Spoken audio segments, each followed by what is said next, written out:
എടി നീ എന്തിനാ അവനോട് നുണ പറഞ്ഞ? എനിക്ക് അവനോട് നമ്മുടെ കാര്യം പറയുന്നത്. എടാ അവൻ എൻ്റെ ഫ്രണ്ടാ, പിന്നെ കാര്യം പറഞ്ഞാൽ ഒന്നും ശരിയാവില്ല. പിന്നെ അതിൻ്റെ സമയം കഴിഞ്ഞു, നീ അത് വേണ്ട. ഒരു പക്ഷെ അവൻ നമ്മുടെ കാര്യം അറിഞ്ഞാലോ? ഏയ് അങ്ങനൊന്നും ഉണ്ടാവില്ല.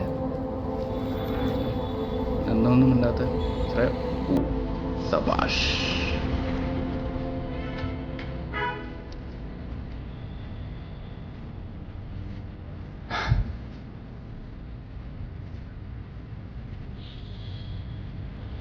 ഹാൻകർച്ചീവ് മറന്നു പോയപ്പോൾ അത് തരാൻ വേണ്ടി വന്നേ.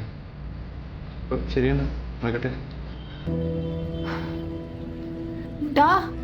നിക്കടാ.